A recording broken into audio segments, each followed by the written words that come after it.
Welcome citizens pulse. నేను మీ రాజేష్.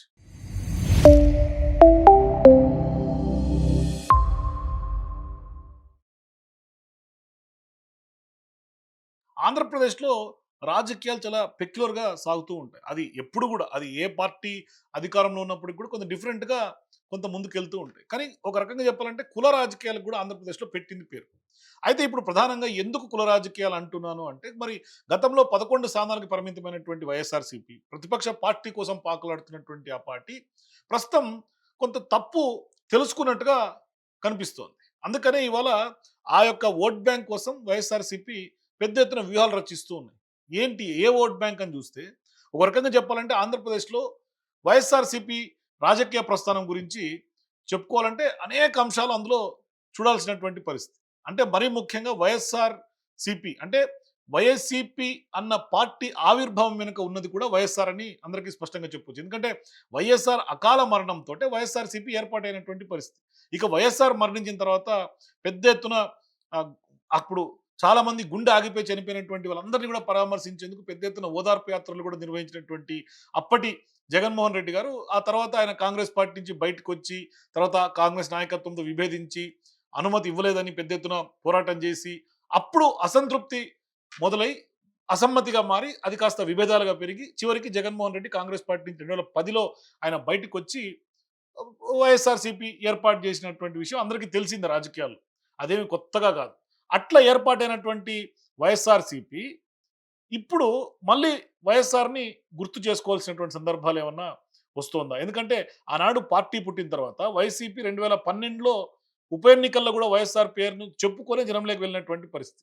దానికంటే ముందు కడప లోక్సభకు జరిగినటువంటి పులివెందుల అసెంబ్లీకి జరిగినటువంటి ఉప ఎన్నికల్లో కూడా జగన్మోహన్ రెడ్డి, వైఎస్ విజయమ్మలను వైఎస్ఆర్ మృతి సానుభూతి వల్లనే భారీ మెజార్టీతో జనాలు నెగ్గించినటువంటి పరిస్థితులు కూడా ఉంది. అయితే 2014 విషయం తీసుకుంటే అప్పుడు కూడా వైఎస్ఆర్ చరిష్మాతోటే వైసీపీ ఎన్నికలకు వెళ్ళింది. ఏకంగా 67 సీట్లను ఏపీలో సాధించి అతిపెద్ద బలమైనటువంటి విపక్షంగా ఆనాడు అసెంబ్లీలో కుదుపు కుదిపింది. జగన్మోహన్ రెడ్డికి ఒక టర్నింగ్ పాయింట్‌గా ఆనాడు చెప్పుకోవచ్చు.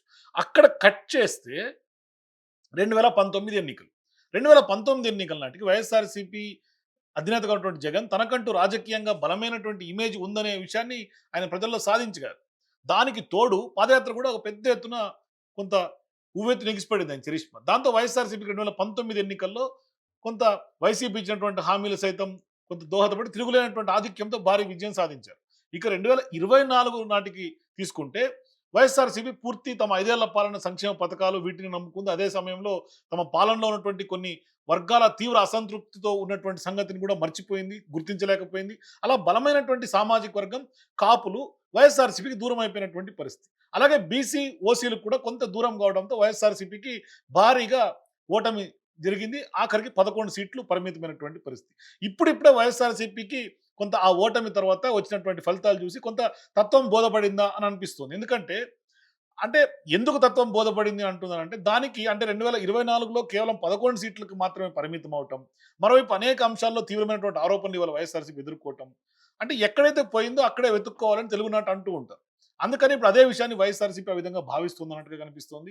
ఇప్పుడు వైఎస్ఆర్‌సీపీ కాపులను తిరిగి తమ వైపు తిప్పుకునేందుకు యాక్షన్ ప్లాన్ రెడీ చేసుకున్నట్టుగా కనిపిస్తోంది. అంటే వైసీపీలో మాజీ మంత్రి ముద్రగడ పద్మనాభానికి జగన్ ప్రాధాన్యత ఇస్తూ వస్తున్నారు. ఆయనకు రాజకీయ వ్యవహారాల కమిటీలో స్థానం కల్పించారు. అలాగే పేర్ని నాని కృష్ణా జిల్లాలో, గుంటూరు జిల్లాలో మరో మాజీ మంత్రి అంబటి రాంబాబుకు కూడా వైసీపీకి కొంత కాపు కాస్తున్నట్టు కనిపిస్తుంది. అంటే వాళ్ళు కూడా కాపు సామాజికం చెందినటువంటి నాయకులు కావటం, వాళ్ళకి ప్రియారిటీ దక్కటం. ఇప్పుడు వైసీపీకి రాజమండ్రి జిల్లాలో జక్కంపూడి రాజా, అలాగే విశాఖ నుంచి మాజీ మంత్రి గుడివాడ అమర్నాథ్, విజయనగరం నుంచి మాజీ మంత్రి బొత్స సత్యనారాయణ, ఇట్లా సీనియర్ లీడర్లందరూ కూడా కాపు నాయకులు, కాపు కులానికి చెందినటువంటి ఆ సామాజిక వర్గం చెందినటువంటి నేతలు కొంత అండగా ఉంటూ వస్తున్నారు వైఎస్ఆర్‌సీపీకి. సో ఈ నేపథ్యంలో వైఎస్ఆర్‌సీపీకి కాపుల మద్దతు కావాల్సినటువంటి అవసరం ఉంది.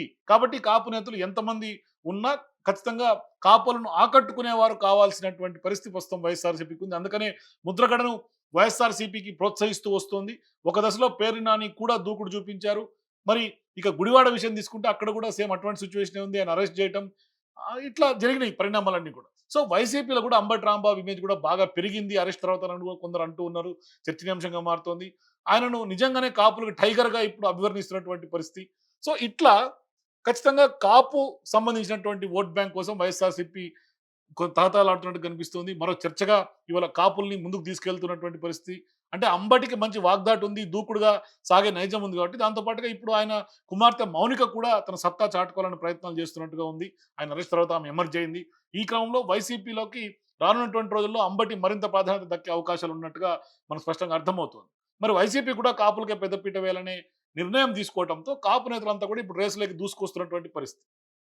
ఒకవేళ అంబటి ఒక మెట్టు పైన ఉన్నారు అన్నది పార్టీలో వినిపిస్తున్నటువంటి మాట అయితే కనిపిస్తుంది. సో ఇప్పుడు వైఎస్ఆర్‌సీపీలో ఉన్నటువంటి కాపు నాయకుల్లో కూడా ఒకంత పోటీ బాగా పెరిగిందని కనిపిస్తుంది. మొత్తం మీద కాపు ఓట్ బ్యాంక్ కోసం వైసీపీ తహతహలాడుతోంది. మరోవైపు ఏ ఓట్ బ్యాంక్ అయితే వైఎస్ఆర్‌సీపీకి గత ఎన్నికల్లో దూరం అయిపోయిందో, ఆ ఓట్ బ్యాంకులన్నింటినీ కూడా తిరిగి వైసీపీ సొంతం చేసుకునే దిశగా భారీ కార్యాచరణతోటి ముందుకెళ్తున్నట్టు కనిపిస్తుంది. కానీ వస్తున్నటువంటి ఆరోపణలను ఏ విధంగా తుడిచిపెట్టే అవకాశం ఉంది. ఎందుకంటే ఒకటి తిరుమల లడ్డు అంశం చాలా కీలకంగా మారుతోంది. లిక్కర్ స్కామ్ ఆరోపణలు తీవ్రంగా మారుతున్నాయి. మరోవైపు కూటమి పాలనలో పెద్ద ఎత్తున అరెస్టులు చేస్తున్నటువంటి పరిస్థితి. రీసెంట్‌గా కూడా లిక్కర్ స్కామ్‌లో కొంత సీఐడీ కొందరిని అరెస్ట్ చేసినటువంటి నేపథ్యం. మరి ఆ ఆరోపణలను ఏ విధంగా ప్రజాక్షేత్రంలో కడుక్కుంటుంది వైఎస్ఆర్‌సీపీ అనేది $1,000,000 క్వెషన్. ఎందుకంటే ఆరోపణలు వేరు, కోర్టులో ప్రూవ్ అవ్వటం వేరు. సో ఇవన్నీ కొంత గందరగోళమైనటువంటి పరిస్థితిలోకి వైఎస్ఆర్‌సీపీ నెట్టినప్పటికీ కూడా కొంత కాపు కులస్తులైతే మాత్రం కొంత ఇటు ఆకట్టుకునే దిశగా వైఎస్ఆర్‌సీపీ అడుగులైతే వేస్తున్నట్టుగా కనిపిస్తుంది. ఆ యొక్క సామాజిక వర్గం నాయకులకు ఇస్తున్నటువంటి ప్రియారిటీని బట్టి అదే కనిపిస్తుంది. మరి ఆంధ్రప్రదేశ్‌లో ఏం జరుగుతుంది అనేది మాత్రం వెయిట్ చేసి చూద్దాం. సో మీరు కూడా నిజంగానే వైఎస్ఆర్‌సీపీ కాపు ఓట్ బ్యాంక్ కోసం ఇవాళ వ్యూహాత్మకంగా ముందుకు అడుగులు వేస్తుందా? మీ అభిప్రాయాలు కింద నాకు కామెంట్స్ తెలియజేయండి. For more videos please watch citizens pulse.